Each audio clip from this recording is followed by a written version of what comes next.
Hello, welcome back again for our final session of the day, and I'm delighted to welcome back designer, animator, author, musician, rock climber, surfer, better known, all of the above, better known as Weight of Thought, Victor Dimitrov. Thank you for joining us again. See, I said it right that time. Did not. Dimitrov. Victor Dimitrov is the name, and when I do artwork, is my microphone up? No, oh wait, you're muted. Here we go. Perfect. Here we go. Okay, guys, can you hear me? Right on. Okay, so let's get this little lesson started. My name is Victor Dimitrov. When I do artwork or anything like that, I do it underneath the name Weight of Thought, and I'm a 3D design consultant for a company called 8VC. So I'd like to go over a few lessons with you guys today, but before we get started on that, I'm going to show you a demo reel of some of my work, and then you guys can get acquainted with me, and we'll move on from there.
Okay, so that was my demo reel, and there are a few key projects within that piece, and one of them that I'd like to bring over right now is called the Weightless Project, and throughout that project, an important part for me to kind of figure out my own design aesthetic and the visuals that I want to chase is that I have to drop myself into these personal projects that are somewhat daunting and grandiose, but I feel like there's only one way to learn, and that's often by being dumped into the deep end. And so I decided I wanted to learn CGI, and because I was a video editor, I moved to become a motion graphics artist, and after that I played with Element 3D and After Effects, and I started to get really comfortable with C4D, and I decided when Octane came out that I would try to learn it, and the best way to learn it was through this personal project. So I created all the concept art, and I started by creating the spaceship over here, which I named after my friend's cat that passed away. From there, I started to feel a little bit more comfortable with the program, and I started to create the astronaut for it. I started to work on animation, and after the animation phase, I was basically completing piece after piece that I could put into somewhat of a long-form animated visual so that I could showcase some of the skill sets that I actually had, because a big part about getting the clients that you want is to showcase work that you've already done, because I think as artists we think that because we can technically do something, it doesn't necessarily mean that you've got proof of it, and I feel like clients need to see proof in order for them to basically say, hey, like, this is the person I want for this gig. So I started doing the concept art, and each and every single piece was starting to build my aesthetic. And over time, I started to figure out, like, okay, let's put this together into an animated piece. And so let me play that for you guys.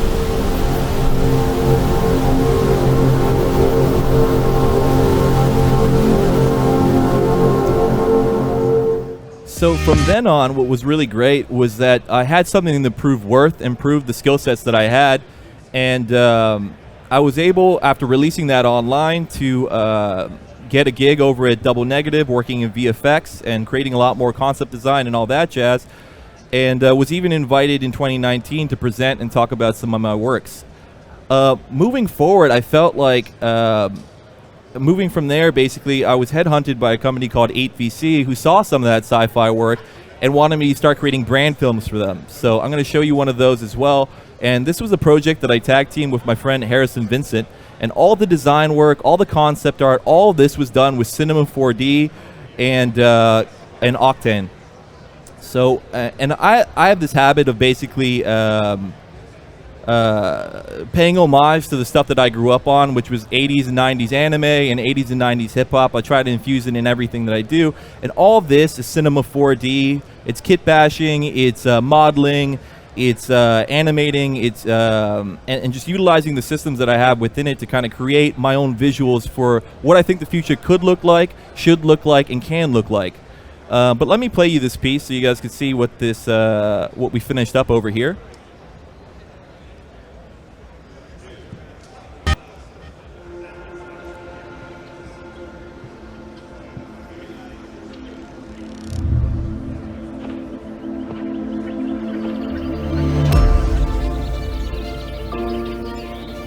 When we work together towards an optimistic vision of the future, anything is possible. There's no limit to what humanity can build, or the prosperity that free people can achieve. Cities,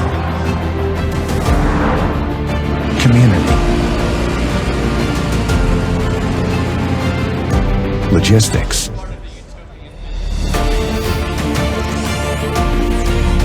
infrastructure.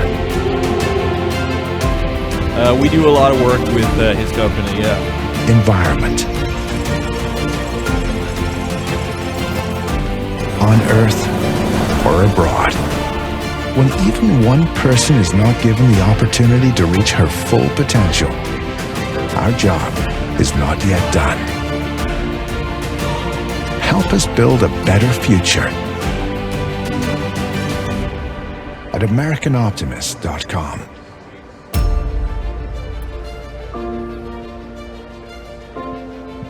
Okay, so this was the brand film that we completed, and then what ended up happening through the course of my career was we got hit by COVID, and for the longest time I was basically working with clients that I felt creatively satisfied with for the first time in a really long time, and I was creating the work that I really wanted to do. But then COVID hit, and I had all this extra time, and I felt like I wanted to jump back into doing personal projects. And so I opened up Cinema 4D, and in Montreal, we got hit pretty hard with it. We had a 10 p.m. curfew, and they lasted, I think, 3 to 4 months. And I felt like, okay, well, how am I going to utilize this time? Well, I don't want to jump back into like a 6-month project, which was like the waitlist project. I just want to do these smaller and smaller projects that allow me to basically chase an aesthetic. Or if I see a piece of concept art that I really want to imitate or do my own version of. And so I started off with this little painting, this animated painting that I did, and it's just a loop. And I was experimenting with the animation in the water, the animation for the deer, the grass moving, the windmill, the birds, and how to place the rocks, how to create a pathway, a leading line. And with each and every single piece, I was starting to learn a little bit more about the software, texturing, how to push a few things, the boundaries of my own creative abilities. And you can see some of the process that goes into this. To basically, it starts off one way and it will always transform into something else. So I started off with windmills. And then I started to mess around with this one, Beach Day. And today, the great thing that is, as I'm showing you guys this, a lot of these, I'll be going over a few of the tips and tricks and how to get some really quick animations.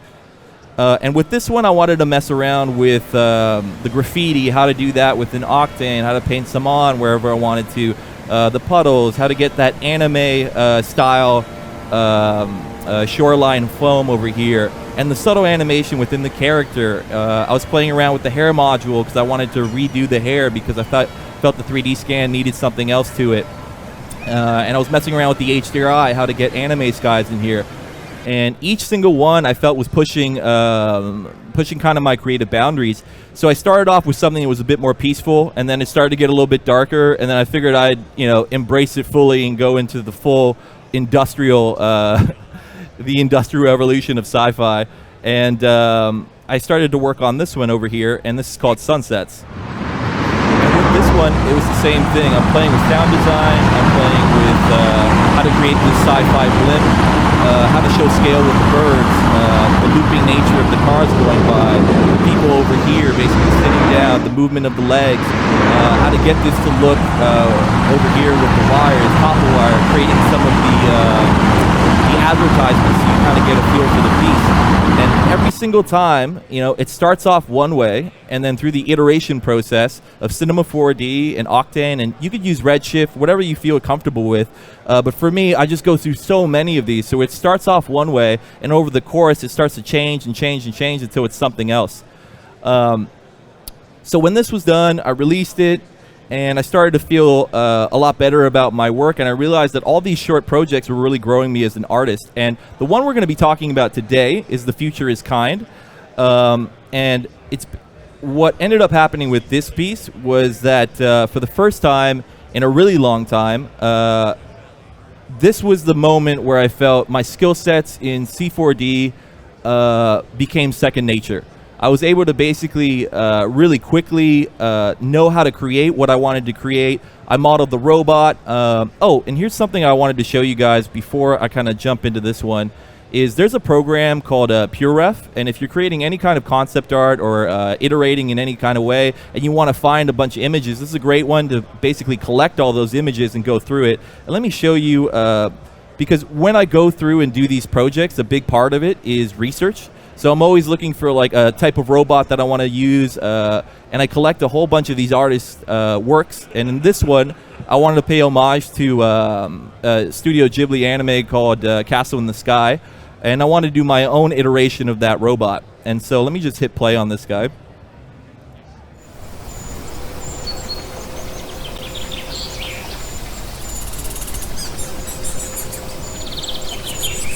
And so today, what we're going to be talking about is how to get this grass looping, how to place it, how to create pathways, how to loop a lot of these animations, how to move the hand in a loop, and how to create movement in the grass and movement in the dress without using dynamics, but using the weight vertex tag and selecting pieces that I want to be animated. But really subtle work is being done in this, and the iteration process is moving really quickly. I'm also going to be talking about Octane and how to utilize the weight vertex tag to select certain parts of the texture so I can color correct just that part of it. But once again, I go through so many iterations of experimentation before I get to the end piece of it. Whether it's creating the robot or creating the grass, there's just so many iterations of this in order to get to the point where I feel like it's captured, I guess, a design aesthetic that feels clean.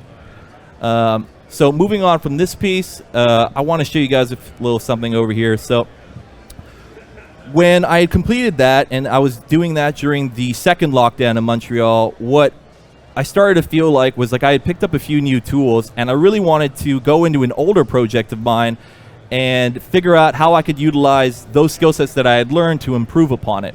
So within the Weightless project, if you'll look, there is a final scene in here that I always felt like I didn't have the time to really perfect it. I didn't have the time to really make it something else. So if you look, the grass, the way that it moves is super, I'm going to be critical of my work, of course, but I just don't think it's realistic. It doesn't move the way it should move. There's no subtlety to it.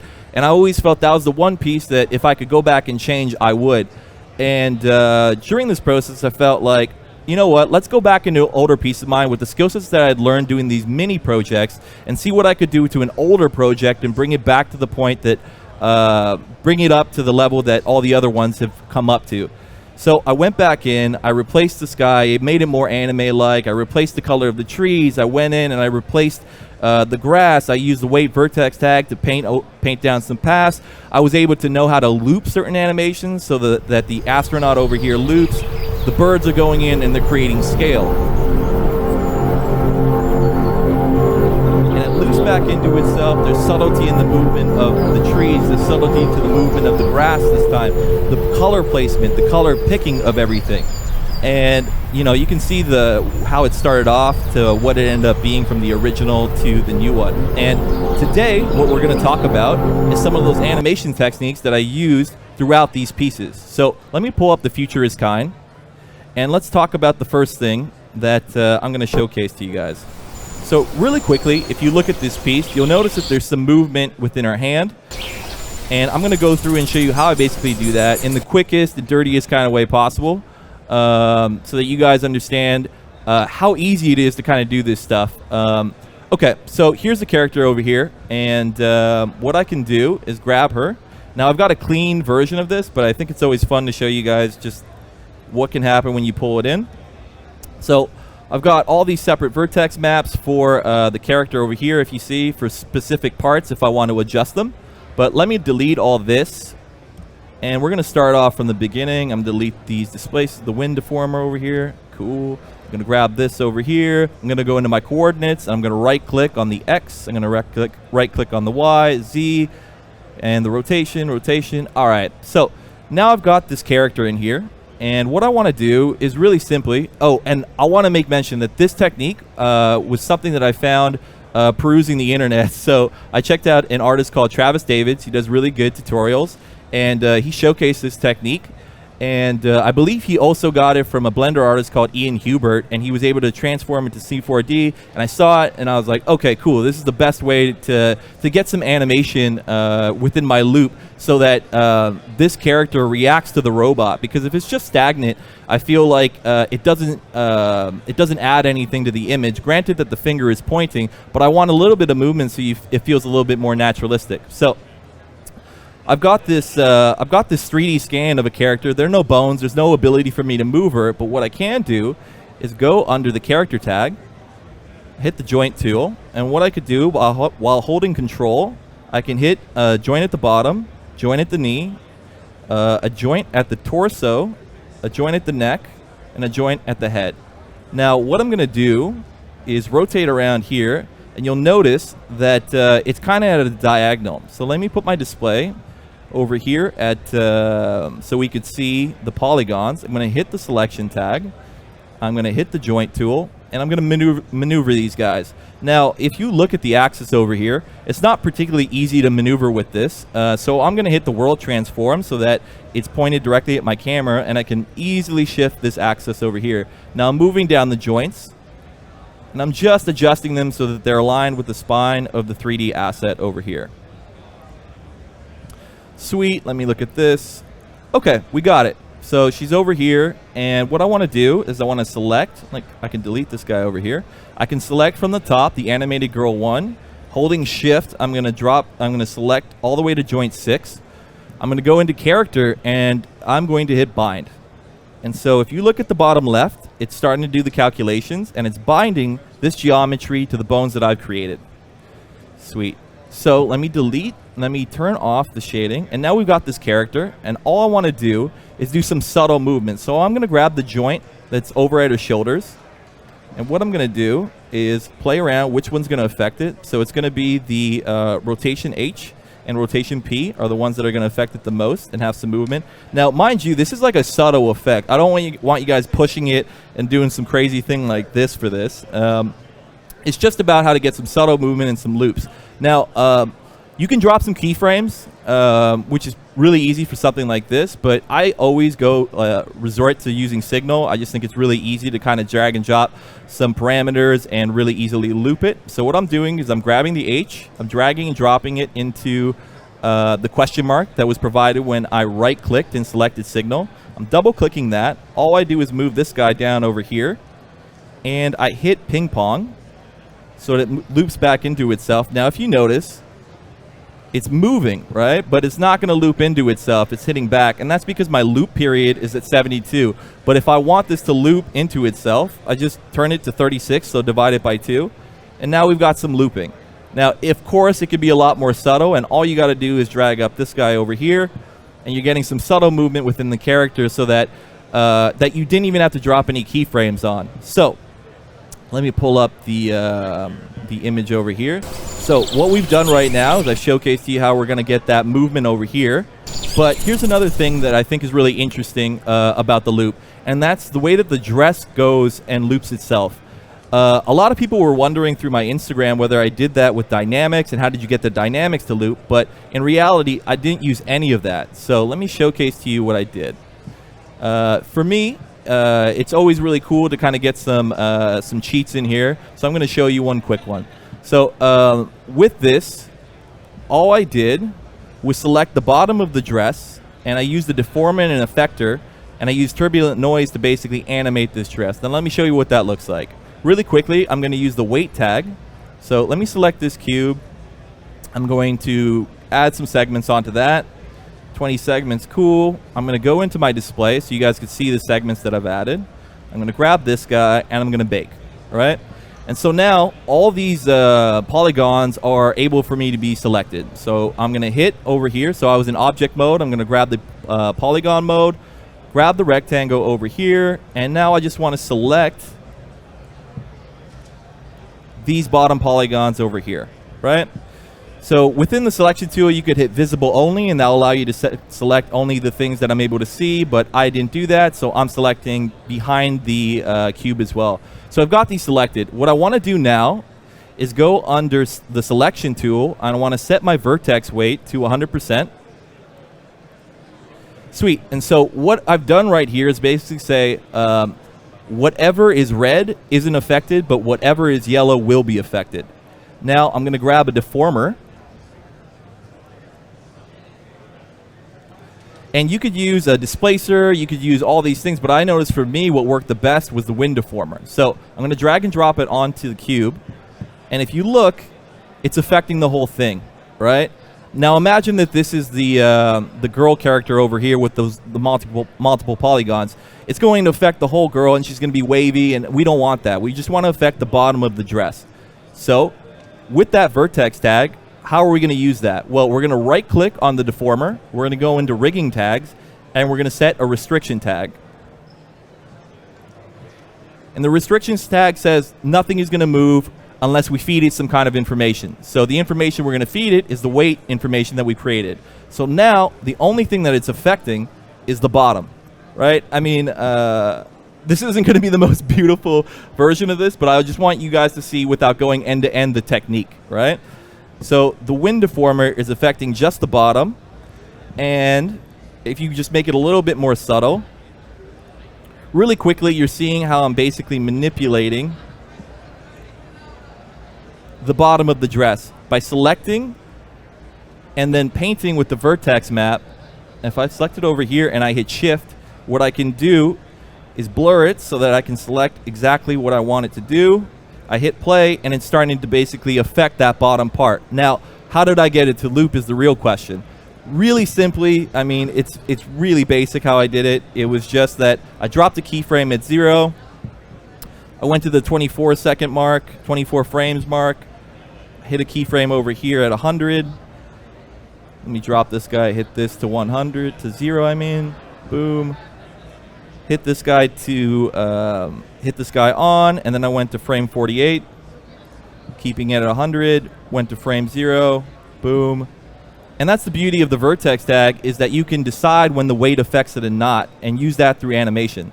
So really quickly, you're getting some like wind going through, and if you stretch this out over the course of 10 seconds, which is about 24 frames a second, it's really unnoticeable when the wind's affecting it and when it's not. And if you make it subtle enough, you're avoiding using dynamics, you're avoiding using wind deforms, you're avoiding using bones within this thing, and you're getting some subtle animation off of something that didn't have any cloth. There's no marvelous designer being used. It's just this effector.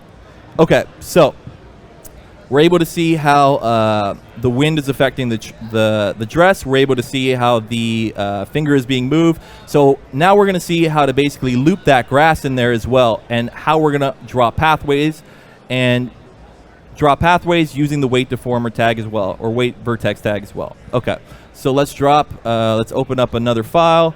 Let's bring in a plane. Let's add with segments over here, with segments over here. I'm going to hit the display over here. So this is going to be our ground. Same thing as before. What we're going to do is bake this. so that I can utilize what I need it to do. And I'm going to show you two methods of doing this. One is the Octane way of doing this, the cloning and using the vertex map. And the other way is using the C4D cloner. And then I'm going to show you how to use the shader effector to basically create some looping animation for the grass. Okay, so I've got this selected. And what I want to do is hit the polygon selection tool over here. I'm going to hold this, drag, and hit my live selection. I'm going to hit the middle mouse button. And what I'm going to do is create a selection where I want the grass to grow. And now I'm going to hit select over here. I'm going to hit vertex weight, hit 100%, and boom. Now the problem is with this is, I don't know if you guys have noticed, but the grass is actually going to grow on the yellow, but we don't want that. So I'm going to hit Control Z. I'm going to go into my selection tools over here. I'm going to hit invert. And now the grass is going to grow wherever the yellow is, right? Set here, and I'm going to hit set vertex weight, 0. Sweet. Okay, so we've got our vertex information, and now let me create a blade of grass. And I'm going to over here, and next I'm also going to drop the Octane scatter, but give me 1 second. So usually I use Forester, but I think you can use any object you want. You can go into Megascans or whatever. It's all good. I just really want to quickly show you the technique and make a really easy blade of grass over here. Over here. Sweet. All right, next I'm going to hit T on this guy. I'm going to drag and drop it over here. E to move it up. Sweet. Next I'm going to bake this, and when I bake this, I also want to open up my access center. So I've done customized my menu a little bit so it's a little bit easier to find it. I'm going to drag it to Y, and I'm going to hit execute. And if I go into my object selection tool, you'll notice that over here, drag this up a little bit. Okay, over here I've got my blade of grass, right? What I want to do is hit T again, shrink this, sweet. Okay, so now what I want to do is bring up my Octane scatter. I'm going to drag the cube over here. I'm going to actually name this grass. Sweet. I'm going to name this one ground. Right on. Drag the blade of grass over here. I'm going to turn on my Octane scatter so you guys can see what I'm working with. I'm going to hit surface over here, so we're telling it to clone onto the surface rather than the vertex. And really quickly, we're able to clone onto this piece of geometry. And so that's our grass basically, right? We've got that on there, but how do we create a pathway, right? Like how do we create something that basically tells it, I don't want it to be here, but I want it to be there. So while selecting this too, the beauty of the Octane scatter is you could get a crazy amount of clones on here, and it costs the CG render nothing. But here we go. So I've got my path selected over here, and let me select Octane. And what I want to do is drag that vertex map into the vertex map section over here. And right now I've told it that I don't want these cloners to go over here. And the beautiful thing about this too is it's really dynamic. So while holding this down, I'm also creating new pathways over here. And let me go into my Octane scatter, and let me up my limit to 1, which is the effector, which decides how much it affects, the weight map affects the geometry. I'm going to take this guy over here, and once again, I'm just drawing back and forth, and I'm creating pathways within my grass. So that's one way to do it, but there's also another way to do it. And I want to show you guys how to do it if you don't have Octane, and it's just a little bit different, but it works more or less the same way. So let me grab this guy over here. I've got my cloner, and let me take my blade of grass. I'm going to put it underneath. And what I'm going to do is change it from grid. If I go under the object menu and change it from grid to object, what it's going to do is search for the object that I want it to clone onto. And I'm going to grab the ground. I'm going to clone it onto that. And if you notice, let me delete my Octane scatter over here. If you notice that it's not respecting the axis that I created, and that's a really simple fix, you'll hit align to clone. And boom, I've got the grass cloning on top of the ground. Now, what I'd like to do is hit the multi-instance and increase the count to something crazy like 2,000. Right on. Very similar to what we had before. I can pause my Octane right now since I'm not using it. And I've got the same setup that I had before, but how do I put the pathways within the grass this time around? Well, I'm going to hit the ground over here. And I'm going to go into my selection, my polygonal selection. going to hit select over here, and instead of going to the vertex map, what I'm going to do is hit the store selection, and that's going to create this triangle over here, and that's going to store our information. I'm going to hit the cloner over here. I'm going to drag the triangle that we created, the selection tag over here, and boom. It's the same exact way of doing it, but now we've done it using the cloner. And same thing as before, it's super dynamic, so I can, same as before, it's super dynamic, so I can affect it. I can say, I don't want these guys over here. All I have to do this time around is update. And when I update, what I'm gonna, one second. Let me do this and hit update. Boom. And now it's deleted the grass where we didn't want it. Okay, so now if we go back, I've got the grass in there. I've taught you guys how to kind of loop the dress. I've taught you how to loop the animation. Well, how does the grass loop back and forth into itself? Now, I tried multiple techniques when I was doing this through the animated piece, the animated windmill one, and I thought I found a way with the fields, moving it up and down, off, but I found that this was a way better way to do it. So basically, I went into the effectors. While holding my cloner, I hit the shader effector, and with the shader effector, I went into the parameters, and right now, what it's doing is it's affecting the scale, but I don't want it to affect the scale. What I actually want it to affect is the rotation. And so really subtly, I'm just going to move it over here, and if you're looking at my screen right now, it's moving the grass a little bit. I'm going to actually change it from Giro to these shader lines over here so you guys can see it. I'm going to move it to 16 and then 15 over here, just really subtle movements. Then I'm going to go into the shading. I'm going to do the drop down, and the way that I'm going to do the animation is through noise. So I'm going to double click on the noise that I've created over here, and if you notice, there's going to be an animation speed and loop period. So the way that this works is that a loop period is based on the frames per second. So I've got 72 frames here, so 24 goes into 72 3 times, so my loop period is 3, and my animation speed is going to be 2. So if I hit back on this and start playing, you'll notice that my grass begins to loop automatically. And it's looping into itself, which is the really clean part about this because it's respecting the noise moving back and forth. So we've got that done. We've got the grass loop. We've got the dress being deformed. We've got the movement of the animation. I've shown you how to use the vertex tag in order to paint on grass. Well, the next thing I want to show you guys is what happens when you want to change up a texture. So if you look at my original piece over here, because it was a 3D scan model, the texture's baked in. So if you look over here, the hand of the child is actually a lot brighter than the rest of the child over here. And I can't affect that with lighting because the lighting's already baked in. So I had to go in and select the right texture, select the texture and adjust that. Now I could go into a substance, I could go into Photoshop, and I could adjust the map, but what I really want to do is stay within the program.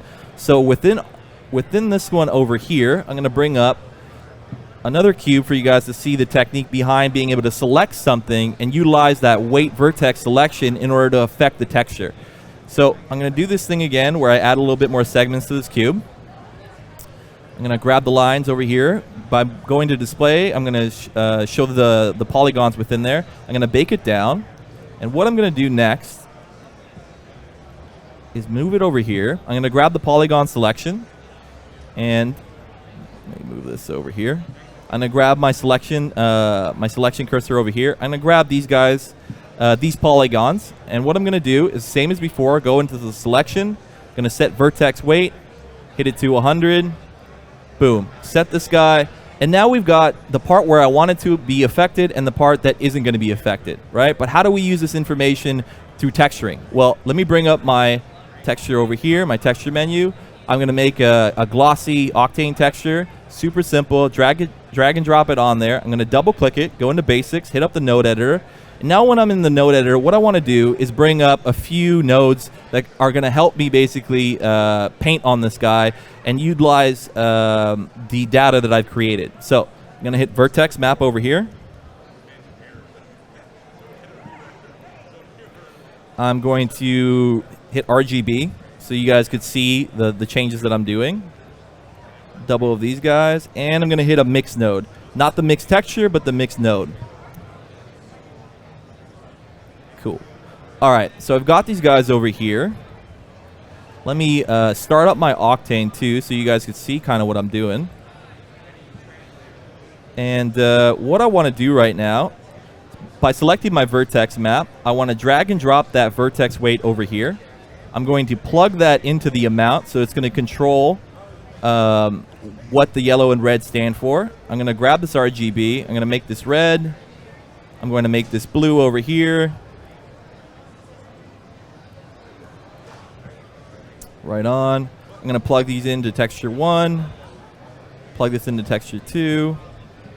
And really quickly, I'm going to plug this into the diffuse. Sweet. So what I'm able to do is use that vertex map to basically decide what I want painted on. And I can go into it one more time over here. And while hitting shift, I can also blur out the lines. I can add stuff to it. And I can paint on top of this geometry really quickly. And you can utilize this in a number of ways. But the way that I utilized it, once again, let me bring this up, hit up my node editor, was I pulled up the texture. So I had the texture of the 3D scan plugged into here. I had another texture of the 3D scan plugged into here. And knowing I'm only going to be affecting the blue part, what I did was take a color correction tag. Color correction. And I plugged it into the yellow one over here. And all I did was manipulate the brightness, manipulate the hue and the saturation. And really quickly, I was able to affect the colors of this in order to get it to a more naturalistic look for the texture that was already in without having to jump into any other program. So, ladies and gentlemen, without further ado, that is the last presentation for today. My name is Victor Dimitrov, and I'm done here. I think moving forward, if you want to catch up to any of my work, you can. And yeah, let's just close this up. Surprise ending. Was it a surprise? You're like, and that's it. I'm done. I'm going home. I mean, I got no more for you. Oh, okay. One thing. I wanted to bring this up was I do a lot of research when coming up with a lot of the concept art that I do. Let me bring this up. Yeah, while you're doing that, tell me how much Iron Giant inspired that image. Oh my it's God. very, very Iron Giant-y. So get this. You have to watch this anime called Castle in the Sky called Repeata, and it's really based on that. And there's a Batman the Animated Series episode where Mr. Freeze had this like robot. So it's really based on that, but it's just these giant arm robots that I thought were really rad. Well, it's not so much the robot is the composition, because the young girl, it gives you that Iron Giant feeling because of the relationship you've created in the composition. I think a lot of it's scale. It's using motion clips to add some kind of life to it. I mean, the cool thing too, I thought, is like the subtlety. So I'm not using a deformer, but if you look over here at the top of the moss, it's also moving, and you could use that technique that I did. Brings it to life. Oh yeah. It's just subtle detail. It's so subtle, it just brings things to life. Like even just moving the clouds sometimes can do that. And so you could utilize that cloner for a lot of stuff. You know, like this is some of my concept art, creating like a spaceship for a video game that we're working on. And I'm using the cloner to basically just clone a bunch of these clump geometry kit bash kits together and create different things. Same thing over here. It's just Octane, it's understanding texturing, and you can get a lot of really complicated results really quickly by just utilizing tools within the system, you know. And I'm not even jumping into Photoshop and doing paint overs. Like, I think my work just looks like that, but in reality, this is just straight renders? out. Exactly, straight renders. That's pretty rare. And it's just knowing how to utilize the tools, and it's just little like quick tips to kind of make your work a little stand out a little bit more, and it helps with the looping. But I love it. yeah, I love it how you bring it to life too. Awesome work. Where can people find you? Oh, they can find me at Weight of Thought on Instagram, Twitter, and everything else like that. But here's something. So when I started this journey, kind of becoming a CGI artist, I did it with the Weightless project, and there was something that like I always felt like it's the start of something. I always wanted to be a little bit bigger, but I just, you know, you create it, and I think that the world unfolds without you knowing it, and you start getting the gigs that you really like, and you start working on the projects you really like with the people you really like. Also, shouts out to my guys over at 8VC, Harrison Vincent, who's under H-Tape, super talented artist, Luke, Chris, the other Luke. But basically, I work in a job right now where I feel really satisfied, but I think during the lockdown, I felt like a pull towards doing more and more personal projects. And I think what I'm going to do is take the Weightless trailer and turn it into a bigger piece. And I've got the instrumental for that as well, and the track.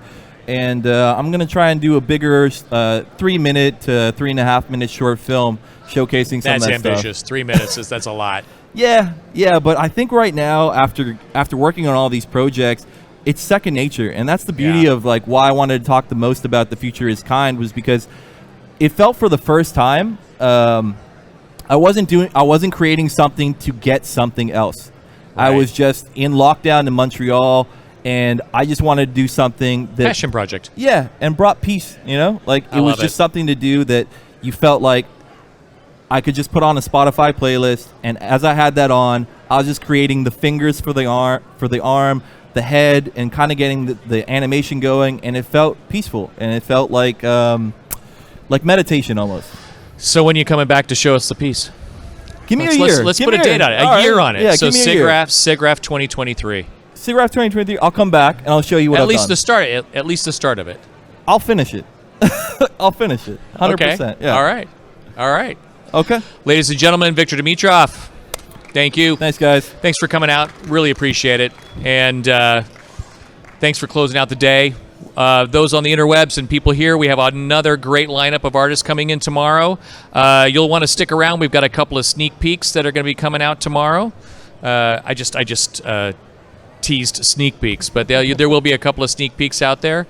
And if you missed any of the presentations, they will be put online on the 3D Motion Show website. After the show, we'll put them up there so you can go back and watch them anytime. And we'll see you tomorrow. Thanks, man.